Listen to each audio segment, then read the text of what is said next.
He's so happy to be here. Love you. Hi, it's Lucy, and today I'm here to do my September TBR. I haven't done a TBR video in a while, as I've really been letting myself prioritize reading whatever I feel like reading in the moment. I haven't really structured my reading in any way at all this year, but I wanted to try out implementing some structure because I read that way for so long.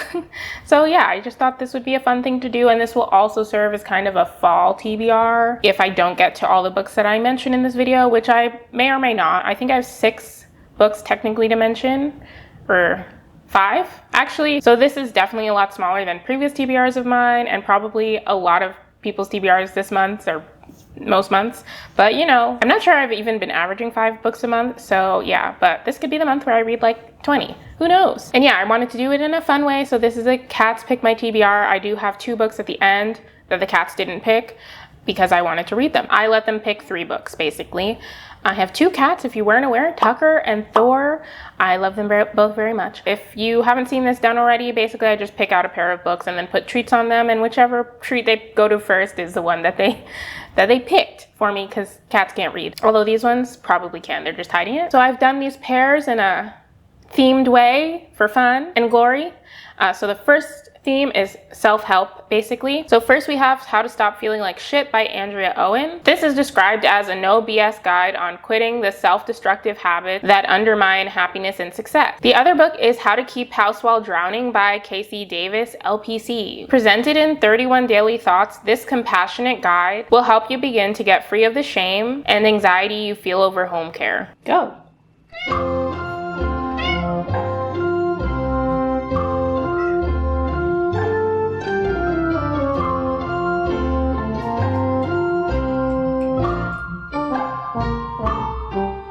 Thank you. Thor in this case chose How to Keep House While Drowning by Casey Davis, so I'll tell you a little bit more about it. My therapist actually recommended her podcast to me, which I've been listening to a few episodes of, and I saw that she had a book, so I figured why not add it to my TBR, and I have an audiobook version of it already available to me, so it'll be a good read. It seems like a quick read. I think the audiobook is only like 3 hours long, so glad Thor picked that for me and will help me. If you've been watching my unemployment diaries, I think I've mentioned a little bit about house care and cleaning and stuff and how overwhelming it can get. So hopefully this will help me. I am finding her podcast somewhat helpful. I haven't been listening that often, but yeah, I like a book, so we'll see. Next we have The Battle Between the Memoirs. Know My Name by Chanel Miller. This is a very popular memoir. Chanel Miller is the woman who was previously known as Jane Doe in the Brock Turner sexual assault case. This case received international attention for 2 reasons, basically. Basically, she had put out a well-written victim impact statement that ended up being widely published. And also, Brock Turner, the perpetrator, received a pretty laughable sentence for what was really a heinous crime. And so this is a memoir basically about her experience dealing with, you know, the American judicial system, having been a victim of such a crime, and also just the impact that it had on her, the repercussions and everything. And I have heard nothing but good things about this. The Wind at My Back, Resilience, Grace, and Other Gifts from My Mentor, Raven Wilkinson by Misty Copeland and Susan Fales Hill. So if you've been watching my unemployment diaries, then you will know that I just read Misty Copeland's memoir about her life. And that had me really intrigued to read this because she does discuss a little bit of her relationship with Raven Wilkinson, who, as the title says, she regards as a mentor. And Raven Wilkinson was the first African-American woman to dance for a major classical ballet company. She danced for Ballet Russe in, I forget the year, I want to say like the 60s. So Misty Copeland is well known because she became the first African-American principal ballerina at the American Ballet Theater. So I can definitely see why Misty looked up to Raven Wilkinson, and I would like to learn more. Tucker!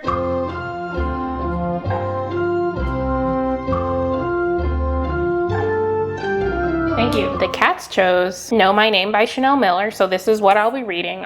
Also, all the books that I mentioned that didn't get picked by the cats, hopefully I will eventually be reading. I'm obviously interested in them, and I'm also giving you the synopsis for all of them just so you like know what's on my radar, and in case you haven't heard of some of them, then you will also know about them. Most of these are pretty popular, but you never know. So the last category will be a battle between SFF. So I have one fantasy book and one sci-fi book. The fantasy book is Flamefall by Rosaria Munda. This is the second book in the Aurelian cycle, with the first book being Fireborn. I read Fireborn a few years ago for a sponsored video, and I really enjoyed it, and they also sent me the second book for that. And it is finally time for me to actually read the second book and hopefully the third book. I really enjoyed Fireborn, and now that dragons are coming back, this is on my radar again.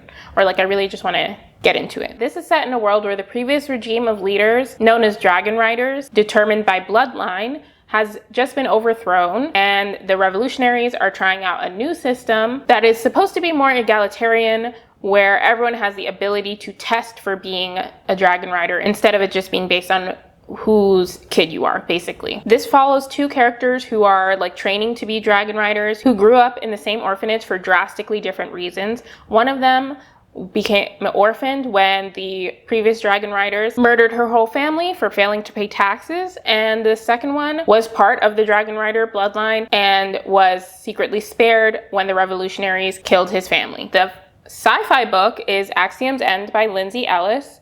If you're on YouTube at all, you will know about Lindsay Ellis, even though she's not really on YouTube anymore. I actually really bought it based off her name. I didn't really know the synopsis, and honestly, the synopsis sounds pretty cool though. The short synopsis I'll give you is basically we follow our main character, Cora, whose life kind of turns upside down when her father becomes a whistleblower about the fact that the United States government has been hiding that there has been extraterrestrial presence on Earth for decades. And so Cora decides to get involved and become an intermediary and convinces one of the aliens that she can act as an interpreter, becoming the first and only human vessel of communication. Their otherworldly connection will change everything she thought she knew about being human and could unleash a force more sinister than she could have ever imagined. Tucker, look at the books. Look at the books.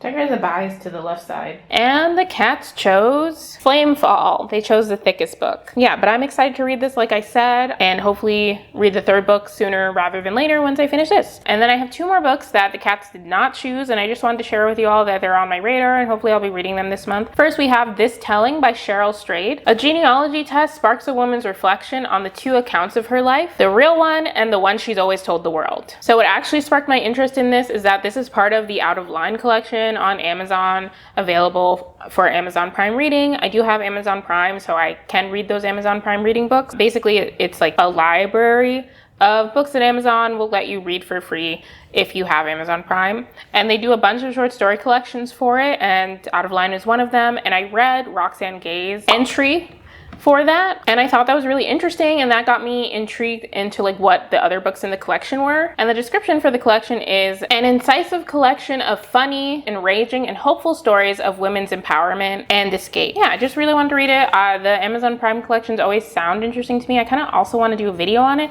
Do not quote me. The ideal would be that I read all of them this month and then do a video on it, but we'll see. I'm only putting the first one in the collection here, but in theory I could read all of them this month. They're each like less than an hour long. I think one of them, the audiobook, is 1 hour and 2 minutes long. So yeah, I could do that. We'll see if it actually happens, but the goal is 1. And lastly, I have We Are Never Meeting in Real Life by Samantha Irby. I always end up putting this in like my Cats Choose My TBR videos because I've had this book for so long, and then I don't read it. So the cats didn't choose it.